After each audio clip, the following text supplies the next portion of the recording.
All right, I think we can get started. So welcome to this presentation on copyright and open licensing. This is specifically related to open education. Um, it's part of our Open Education Week events. So we have something going on every day of the week today. So if you want to know more, just let me know and I'll hook you up with the invitations to the next events. I hope to have them sort of build on each other. So there's a little bit of overlapping information, but a lot of it stems from this presentation, and you can take that forward. So before we actually begin, I'd like to do a land acknowledgement. So Athabasca University is really a national university. There's students and educators all over the country, but the university specifically is on the border of Treaty 6 and 8. So we'd like to recognize, acknowledge that this is traditional and ancestral land. It's home to many First Nation, Métis, and it's the traditional homeland, the Cree, Dene, and Métis. That includes neighbors from Alexander Cree Nation, Alexi, Nakota Sioux Nation, Enoch Cree Nation, Paul First Nation, Athabasca Chippewayan First Nation, Port Chippewayan Métis, and Mikisew Cree First Nation.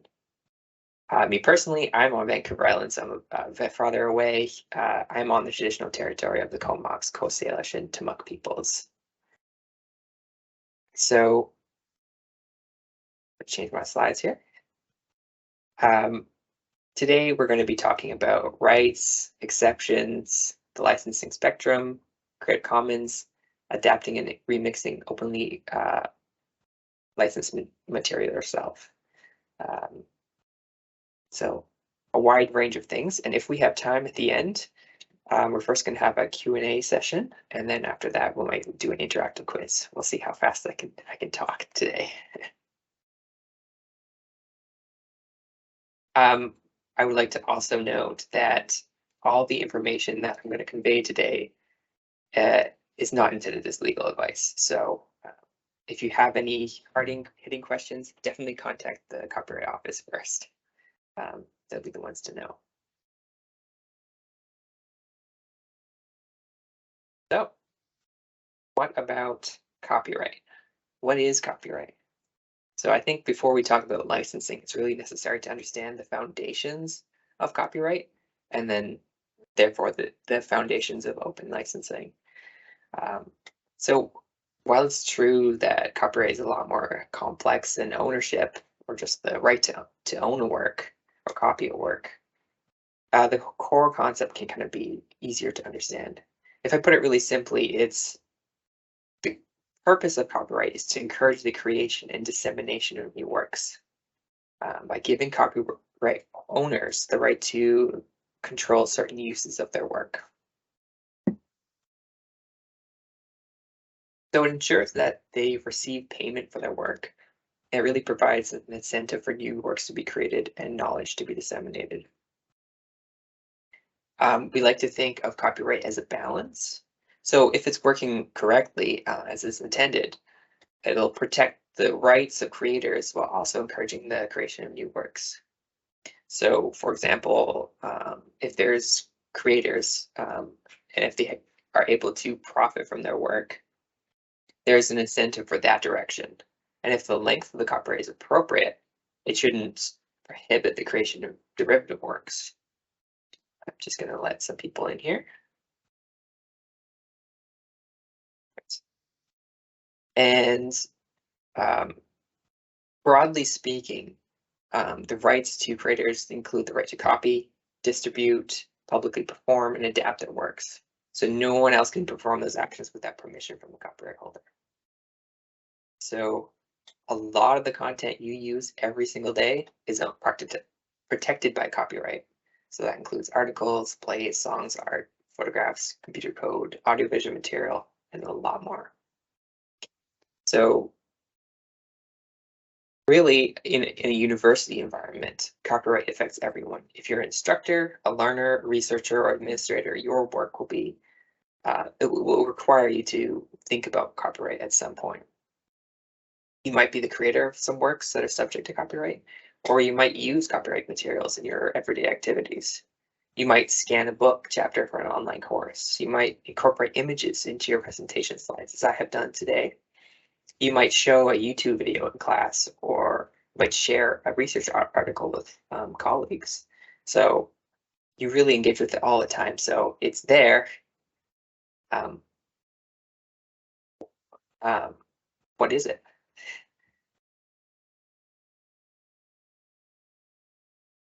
So we can talk about those rights that you get from copyright. Whether you're using copyrighted works or you're creating your own, it's really important to know what rights you have. So in Canada, we have something called the Copyright Act. It balances creator rights with a number of user rights. We call those exceptions. So those rights allow the use of copyright protected works, including educators, to copy those works for certain purposes, subject to certain limitations, which we'll talk about. So if you're a creator, the Copyright Act really protects artistic, dramatic, literary, and musical works. It's not exhaustive. We have like sound recordings, performances, communication signals. We're talking books, films, images, much more. The most important thing is that the facts and ideas contained in a work are not protected by copyright. Copyright only protects the way particular facts and ideas are expressed. So if we use maybe a film as an example, the idea for a film isn't copyrighted, but this film script is, as is the finished film. Those things are protected. So in the same way, numbers, not protected. But if you have an original arrangement of numbers, like such as a figure or an infographic, those are protected.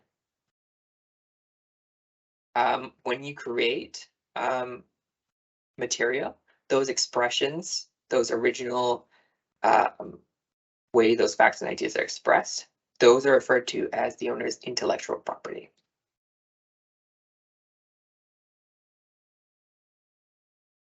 So if you want to gain protection, how do you do that? You don't have to register. You don't have to display a copyright symbol. All you need is a original work demonstrating some measure of creativity.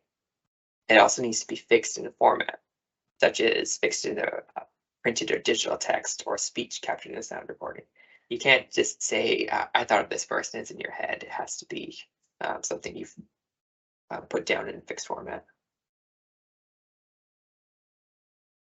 So it's useful to think about copyright owner having two types of rights. We call those economic and moral. So those rights are usually held by the copyright owner upon creation of a work, and only the copyright owner can waive them or transfer those rights to someone else. So economic rights give copyright owners the right to be compensated when their works are used by others. So this category of rights relates to reproduction, public performance, publication, conversion and transfer, like if we're talking to a different medium, and translation and adaptation. Moral rights, on the other hand, they protect the reputation of the creators and integrity of their work. So you can choose to have your name associated with your work. You can use a pseudonym, or you can remain anonymous. And authors can also protect the integrity of their work from actions that distort, mutilate, or modify their work in such a way that's prejudicial to the author's honor and reputation, or associate their work with a particular product, institution, or cause. So it doesn't let people sort of hijack your work. But there are exceptions to these rights. So Canada's Copyright Act contains several user rights. These are known as exceptions, and they empower individuals and educators to make copies of copyright protected works without permission from the copyright owner. So In the United States, that's called fair use. In Canada, it's called fair dealing. So that's the best known user right. And but there's also specific use exceptions for educational institutions.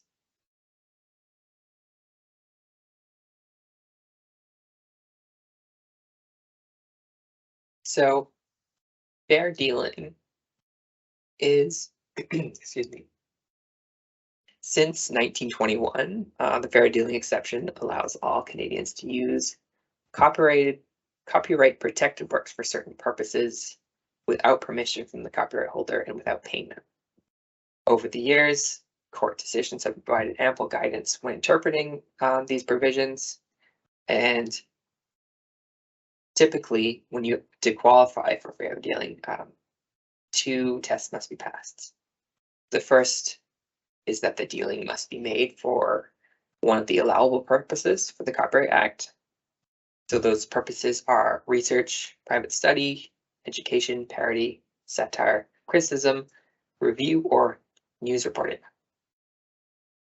Use of a copyright protected work for teaching will typically fall under the education or research and private study purposes and pass the first test. So in the education context, we're usually okay. But again, contact the Copyright Office if you're ever not sure. There's lots of complications. Copyright is complicated, but doesn't always have to be. So the second test that must pass is that the dealing must be fair. So the Copyright Act doesn't really say what is fair or what's not fair, but the Supreme Court has identified 6 factors that we can use to determine whether or not something is fair. So it's also clear, well, the Supreme Court made it clear that not all fair dealing factors will apply in all cases, and not all will be have to be determined to be fair in order for the overall dealing to be fair. So it does get complicated, but here are the 6 factors. The first is the purpose or goal of your use. So this really asks, what is the real purpose or motive of the user when reproducing or distributing a work? For example, a non-commercial purpose is more likely to be fair. The second is the character of your use. So this asks what you intend to do with the work. If it's a single one-off copy, it's more likely to be fair than if you're printing off like tons of copies and widely distributing them. The third is the amount you're using. So a small portion of a text tends to be more fair than a large portion of the work. No more of the work should be used than is reasonably necessary to achieve the purpose of the dealing. I know if you talk to the Copyright Office, they'll actually talk about percentages that they consider reasonable. So those are always interesting if you want to use like 30% of a book or less is more acceptable than others. It's very circumstantial, I would like to say, yeah. The fourth is whether there's alternatives to use. So your use is a lot likely to be more fair if there's no reasonable alternatives to making the copy. But if the availability of a license is not a factor in determining whether the alternative can have been used instead, then it's less likely to be fair. The fifth is the nature of the work being used. So if you're copying works that are not confidential or intended to be widely shared, that's more likely to be fair. And finally is the effect on the market for the original work. So it'll be more likely to be fair dealing if it has no detrimental impact on the sales of the original. So I think that's fairly self-explanatory. More specifically, the Copyright Act states that copyright applies to the work or any substantial part thereof. But what is a substantial part?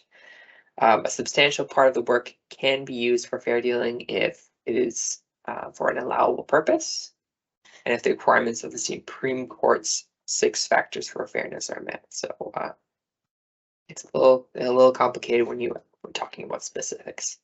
And again, if you're not sure, just reach out to the Copyright Office. They'll be happy to answer your questions. But there are more exceptions. So we have a nonprofit exception. So in Canada, the Copyright Act also contains specific exemptions for nonprofit educational institutions. So those exceptions are available to you as an educator under the authority of your institution. So it really depends. These are really useful because they can sometimes offer you more clarity and certainty than general fair dealing exceptions. But each of these are, again, subject to additional conditions and limitations. So some examples that would fall under the nonprofit exemption is reproducing a work for instruction. So this allows you to reproduce a work or any other necessary act in order to display for the purpose of education or training on an institution's premises. The second would be reproducing, performing, or communicating a work for tests or exams. This allows you to reproduce, translate, or perform in public a work as required for a test or an exam.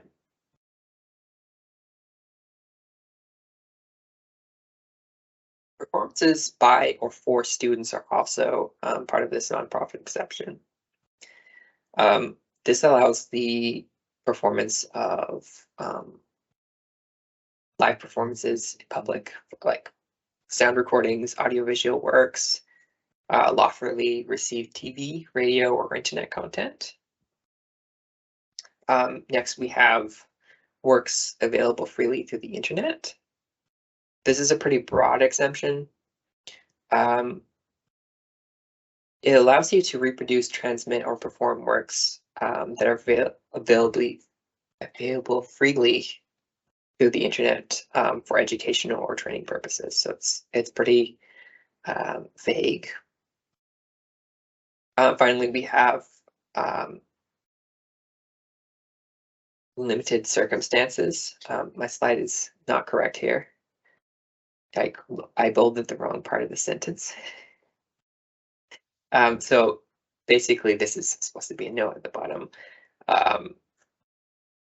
There's limited circumstances, such as stuff involving student-created works.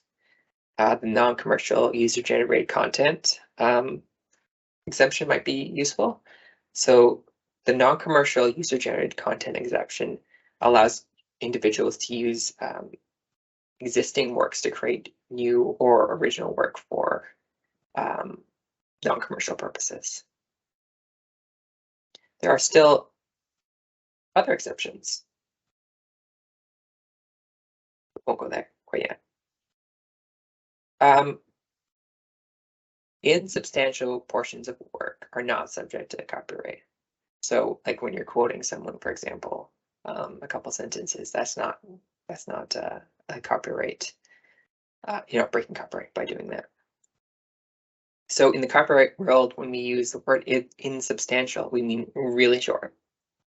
So a few sentences from a book or a journal article, maybe a few seconds from a song. That might not be long enough to be protected from copyright, particularly if you're use them for teaching or research purposes. I don't know if anyone remembers, but in the 90s, I think it was the 90s, it was before my time, they had these little devices, they were mini clips. They had maybe 10 seconds of a song, and teenagers would buy those. And my understanding is that they were able to make such a profit off of these because there was no copyright law broken, because they only used such a small snippet of the song. It was like a little MP3 player that only played one 10-second clip. So that's one example of how something might be used. It's also important to remember that linking is not actually copying. So you might actually be able to link to an online resource instead of trying to obtain permission. I guess it's another really good note, something to remember is that just because something is copyrighted doesn't mean you necessarily can't obtain permission by just asking the creator. So when that is an option, definitely try it. Why not, right? But when you're linking to something, whoever is originally hosting it, they're the one who has to be in compliance with copyright law. So you want to make sure that when you link into something, you're not linking to infringing material. It's hard to tell a lot of the time, but when you can, make sure to do that. Finally, there are exceptions to the term of copyright protection. So, for example, works protected by Crown copyright and sound recordings, they might have different terms of copyright protection. In the next few sessions, we're going to talk a little bit about public domain. We're going to touch on it today too, and that kind of ties in. Some more kind of AU specific information is the Athabasca University intellectual property policy.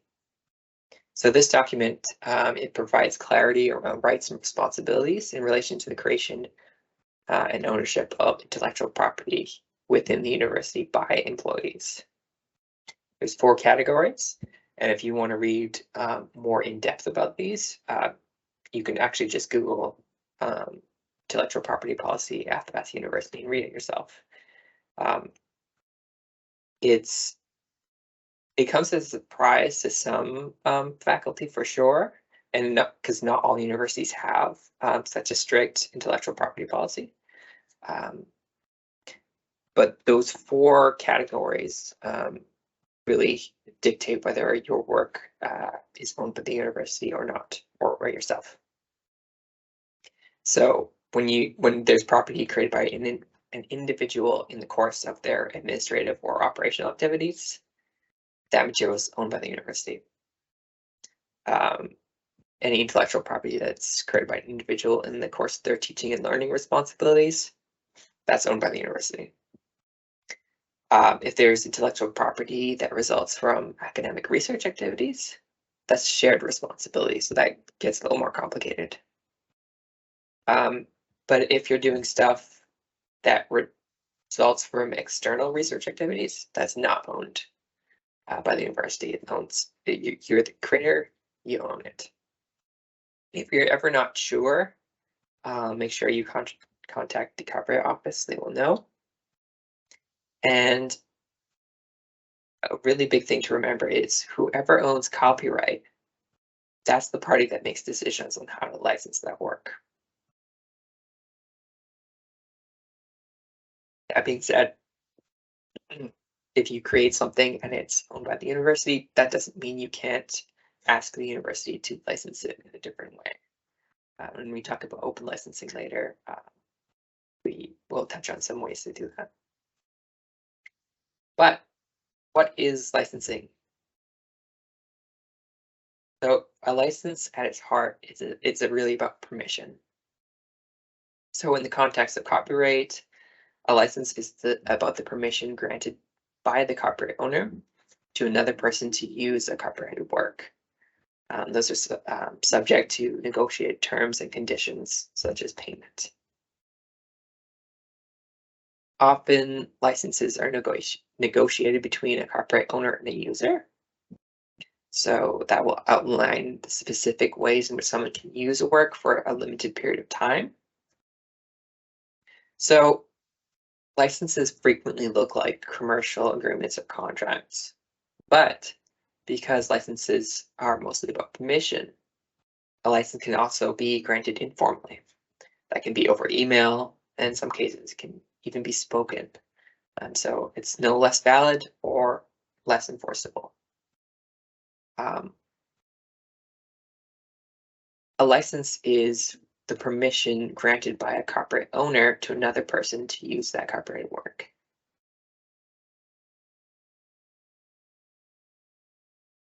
These licenses exist on a spectrum.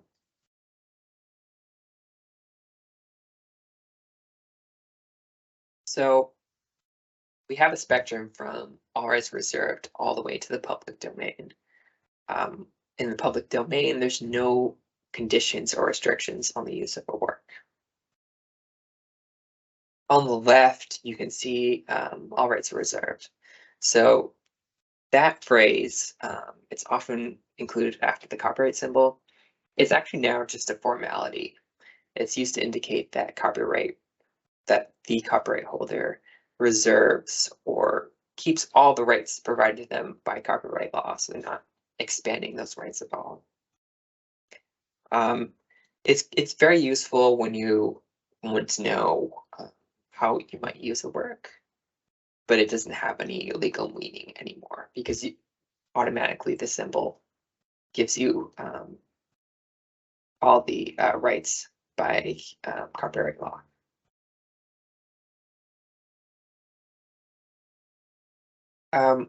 In all rights reserved, it's possible to represent the most closed license possible. And it's good to remember that the Copyright Act automatically grants you your rights over your original work. I mean, we talked about exceptions, and maybe your employer's intellectual property policy might more clearly define what counts as your work, but you don't need an application to get copyright protection. You don't need to place a symbol. You don't need a statement. You just get those protections as soon as you're fixing those original ideas in a fixed format. In the middle, we see it's called some rights reserved. You'll notice that I used a CC there. That stands for Creative Commons, which we'll talk about later. So some rights reserved can also be referred to as open licensing. So you can think of an open license as a plural permission. Instead of saying to one person, this is how the work can be used, a license outlines how everyone can use the work. So a work can be any original creation, like a textbook or video or a song or document or a piece of software. Literally anything that can be copyright protected. With an open license, the creator retains copyright in the work, but they can choose to openly license it if they want others to be able to use it freely, build on it, customize it, or alter it. I think I missed a slide there. Yes.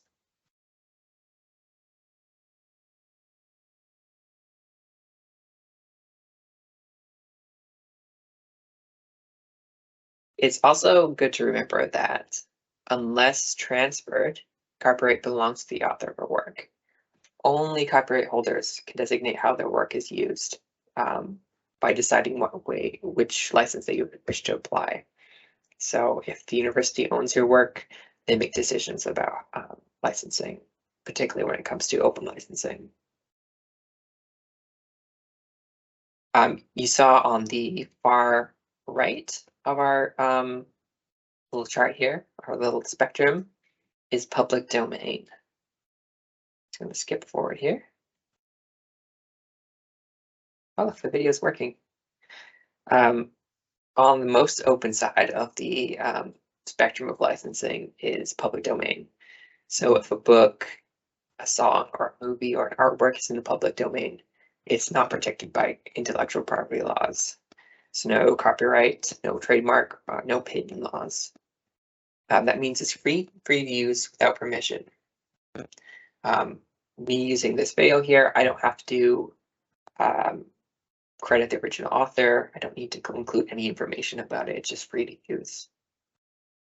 As a general rule, most works enter the public domain because of old age. So they're usually just old material. When we talk about Creative Commons, as we will in a second, there are some ways to openly license your work into the public domain right now. if you wanted to, but it's much less common. Let's talk about open licensing. So this is kind of in the middle of that spectrum. When a work is created, the creator retains copyright in the work, but they can choose to openly license it if they want others to be able to use it freely, build on it, customize it, alter it. When you apply an open license to a work, it really makes permissions transparent, explicit, and straightforward. So some open licenses give permission for anyone to use the work at no cost, and they might allow someone to modify the work with little or no restriction. Typically, when we talk about open licenses, they all require the acknowledgement of the original author's work and a link back to the license terms. So we call this attribution.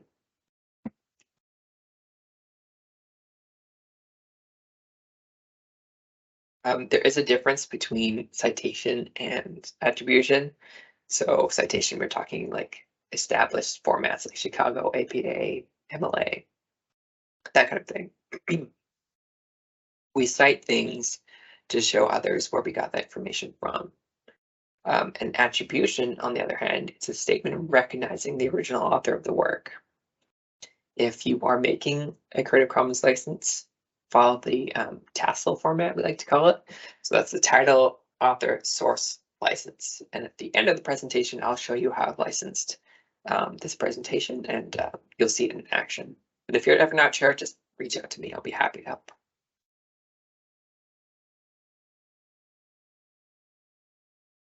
Now, Creative Commons.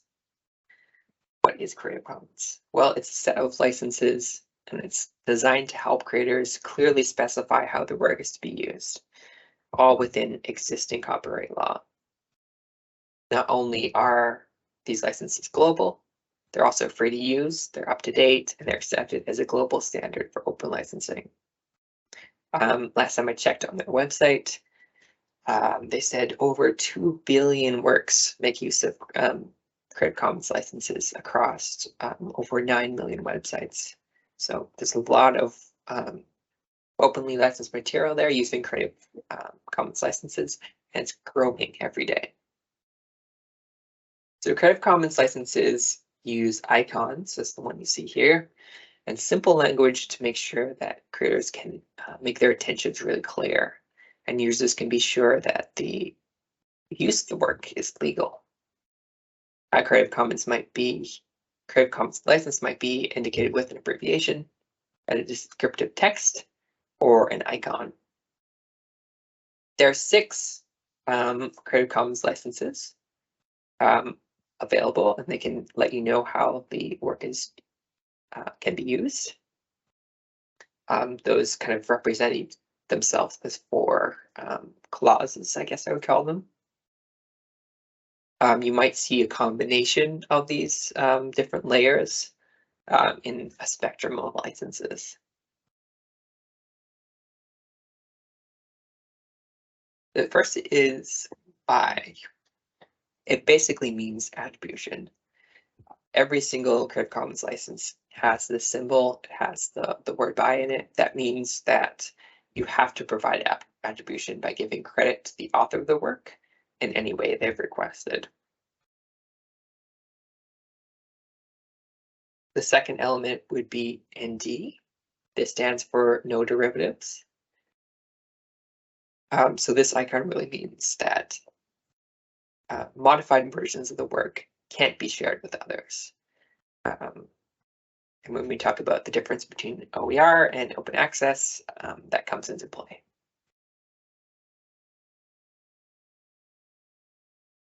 The next is SA, or share alike. That means that the original work can be modified, but the new work must be shared under the same license. So if you make something and you don't want others to make it more closed, less open, then you can just apply the SA, and they have to use the same license if they want to use your material. Finally, we have NC. This is non-commercial. So this means basically whoever's using the work can't use it for commercial purposes, as is or modified.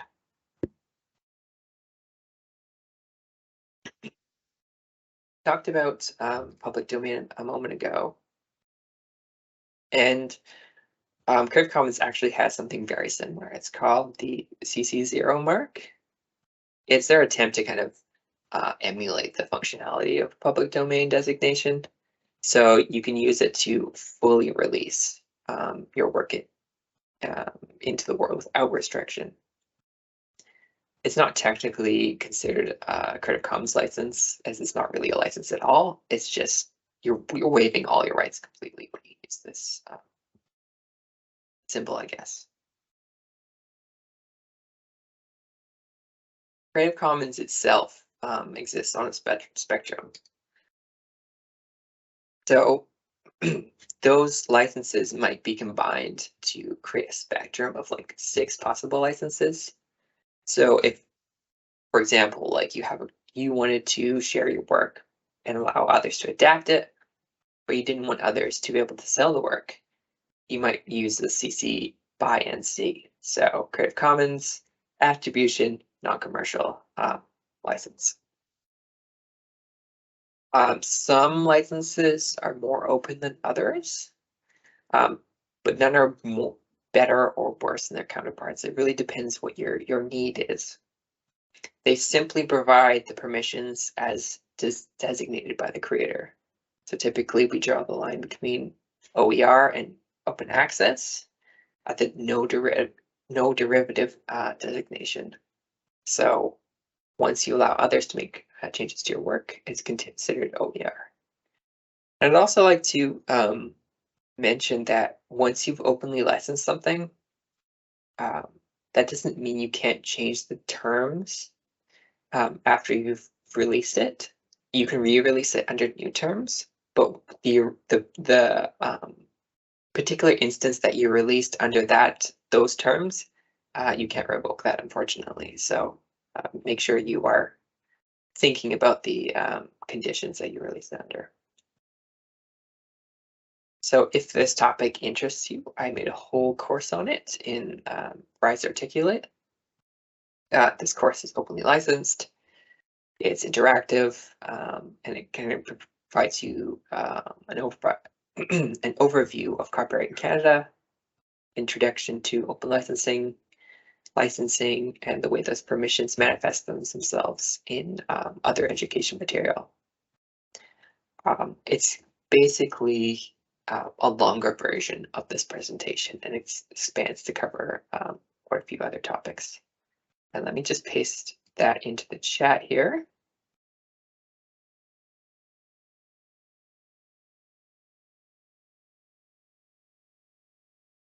And that's my slide. We're at the end here, and you can see how I licensed it with the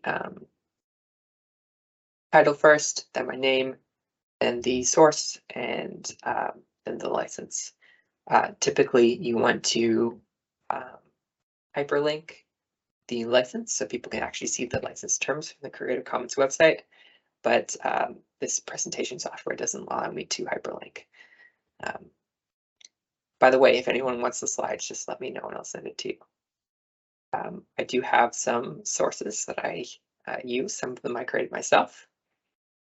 And that's the very crash course into copyright and open licensing.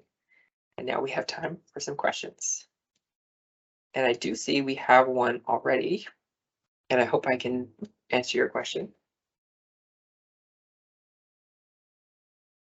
From Elira, is citing the source from a public domain a criteria, or one can use the public domain with source without referencing it?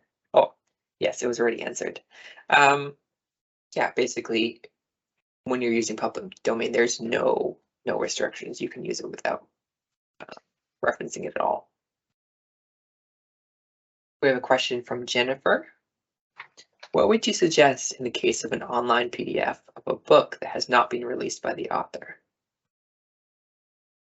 Let me just parse that question in my head here.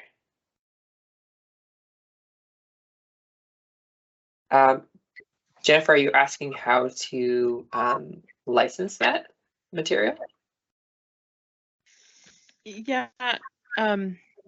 So I had contacted the author to see if there was a digital copy of their book available for purchase or for donation to our institution.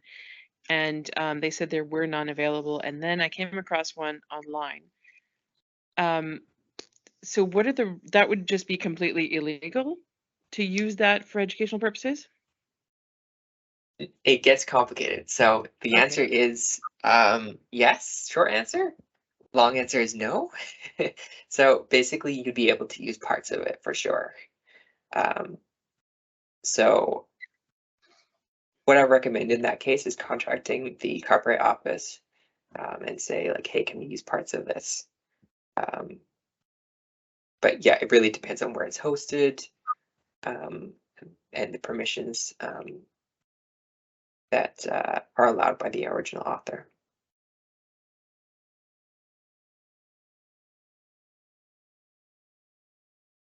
Jim, you got your hand up. Hi, I have a couple, I guess, questions and points to make. And the first one is, this has been, copyright issues have been a frustrating thing for me with AU. And I've actually had to go outside of AU and check with a copyright lawyer. And copyright lawyers that I've talked to have said basically that Athabasca University, some of the points that they've made within their guidelines actually wouldn't stand up in court. And specifically, it's around the point that you had brought up, which I agree with you, or the point that was made was that intellectual property that results from external research activities is owned by the creator. And so I've taught for 20 years outside of AU, and I bring with my materials to AU, and I'm doing some new course development. And the Copyright Office is suggesting that once I integrate my materials that I already have copyright on, I'm turning copyright over to AU, which means I no longer have copyright on these materials in the future. And the lawyer that I've consulted with had said that I have copyright on those materials because I've developed them over 25 years.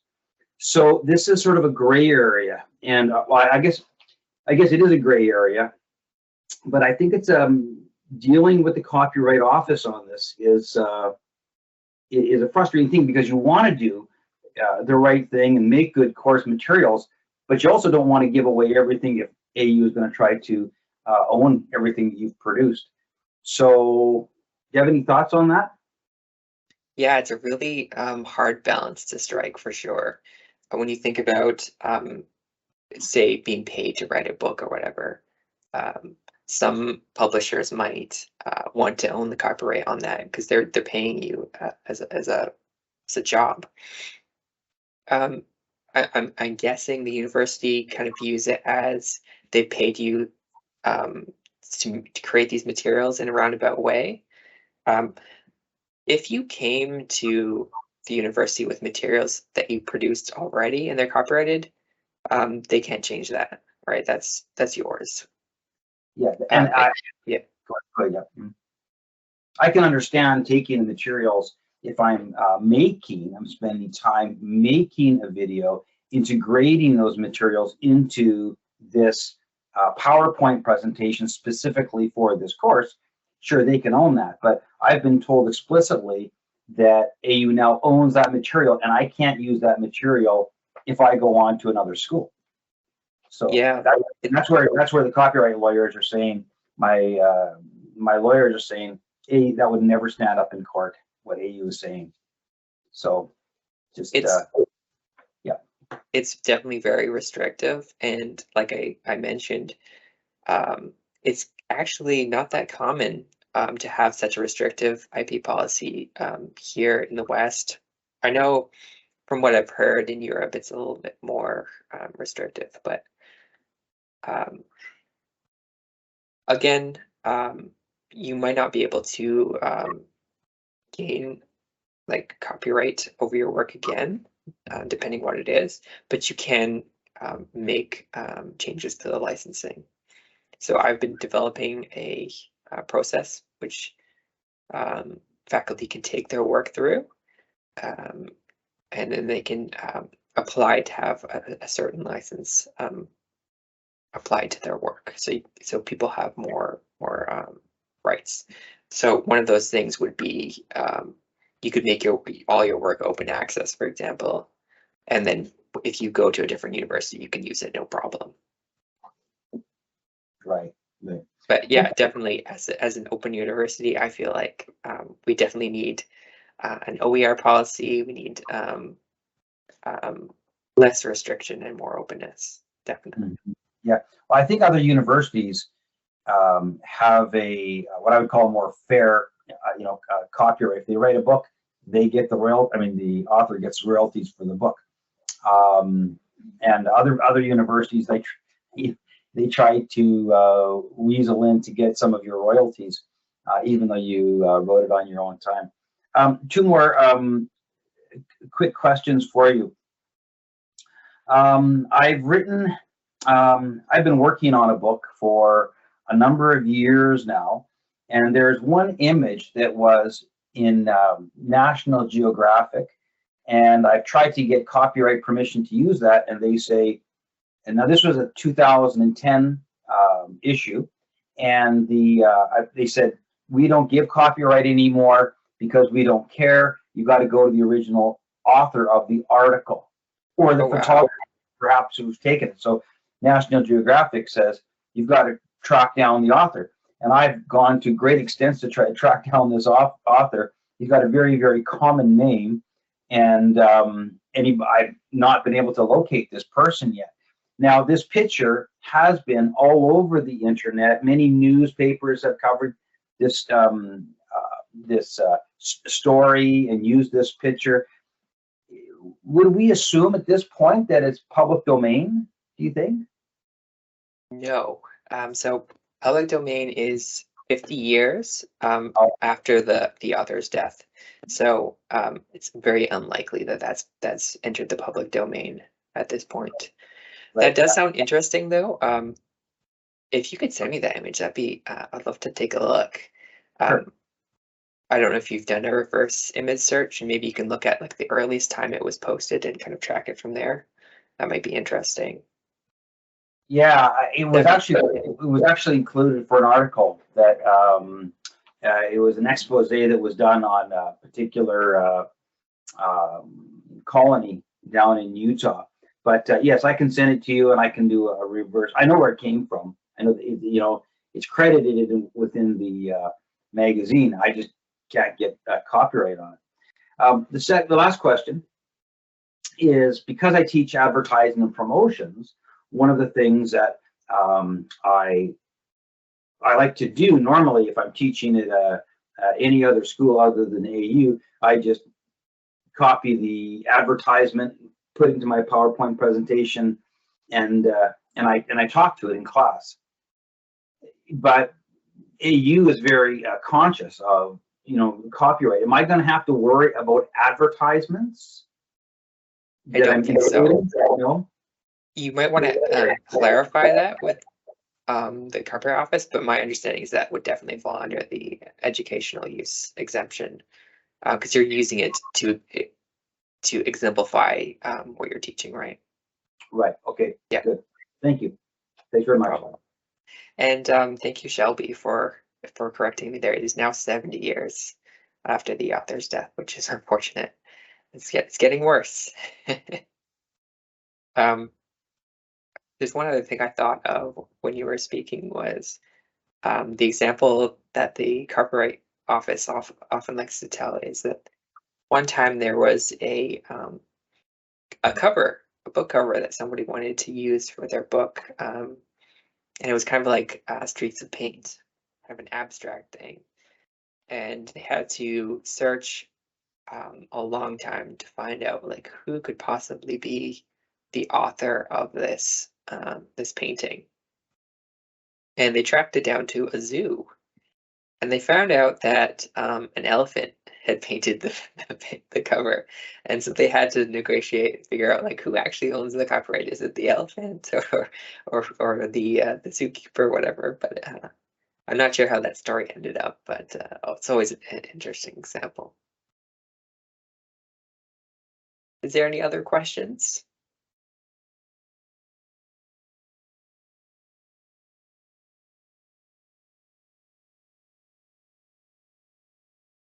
We have 8 minutes left. I don't know if we want to try our interactive game. It's 13 questions long. You know, we might as well just try it, and so I can test it and see how it goes. So I will share the link in the chat here, and let me know if you can jump in.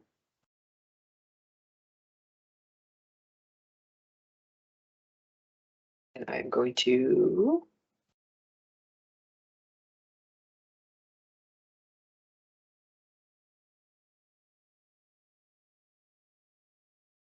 change the sharing here. Should share this screen.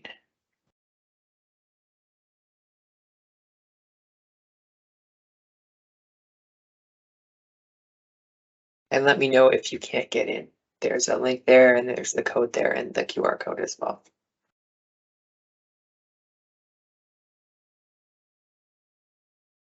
I'm going to activate the quiz, and we'll see. I think participants show up here. I'm not entirely sure. I haven't done this before.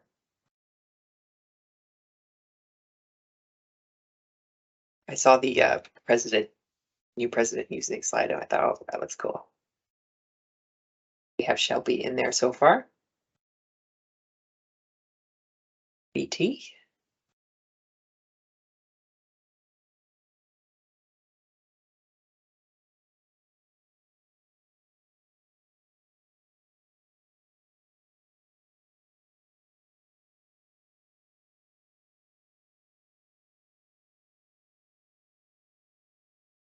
All right, might just be the two of you. Just let me know in the chat if anyone's almost in. There we go, Alira. Perfect. I think 3 is a good enough number. So what is copyright? Is it the right to copy a work? Is it a right only held by the original creator of a work, or is it the right to control uses of a work? Hopefully you are all taking notes.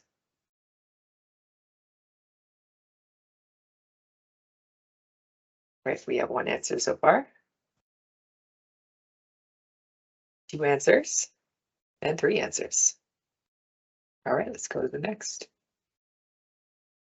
All right, mixed bag here. No one got the right to copy a work, so that's good.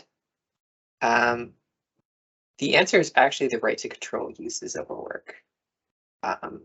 So a copyright can actually be transferred over. Sometimes they're called CTAs, copyright transfer agreements. So I didn't talk about that, so no worries about that. Leaderboard is Alira. What does the Copyright Act protect? Does it protect facts and ideas? The way facts and ideas are expressed, or is it just the right to copy?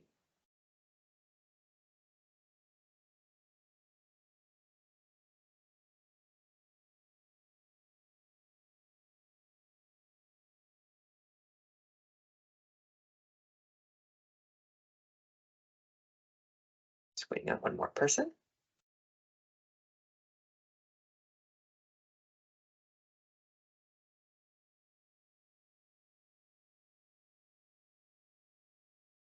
There we go. And you're right, it's the way facts and ideas are expressed. or it is still Alira. Who owns the copyright to a work? Is it the publisher, the creator, unless it's transferred, or is it anyone who obtains a license?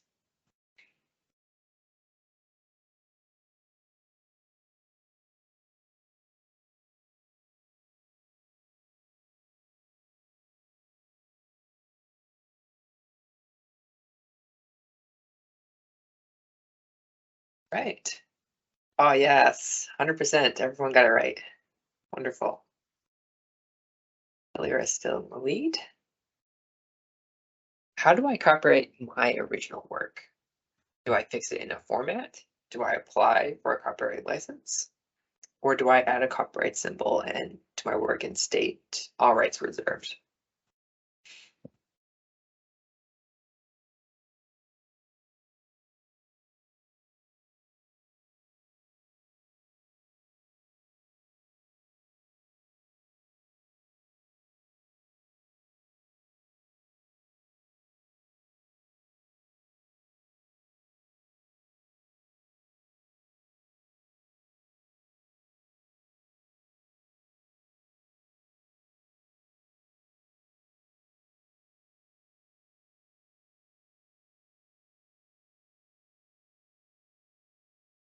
Just waiting on one more answer here.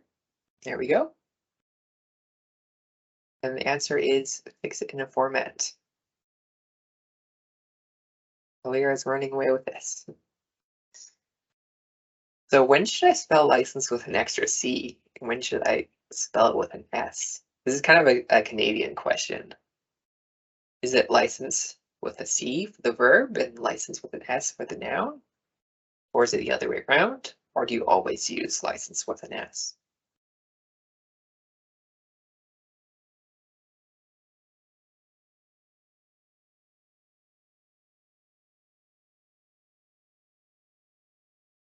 It's kind of the hardest question here because I didn't talk about it at all.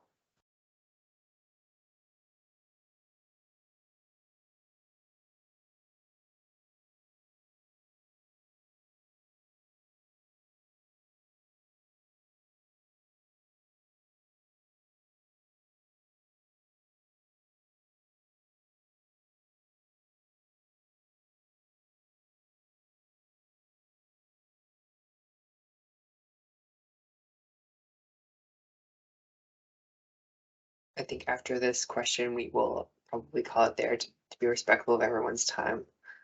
We'll see.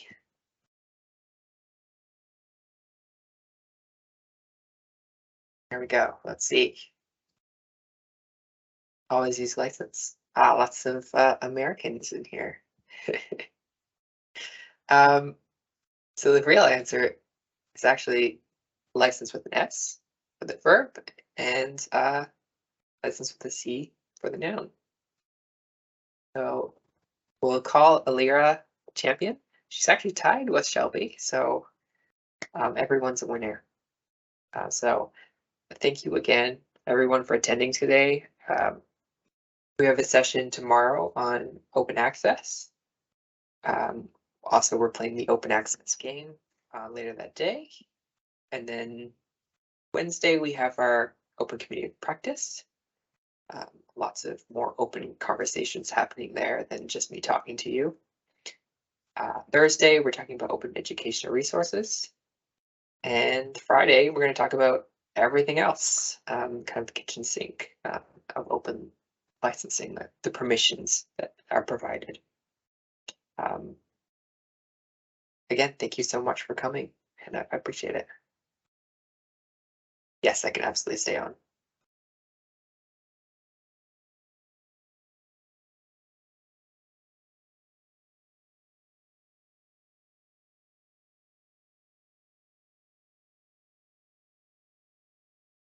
To stop the recording here.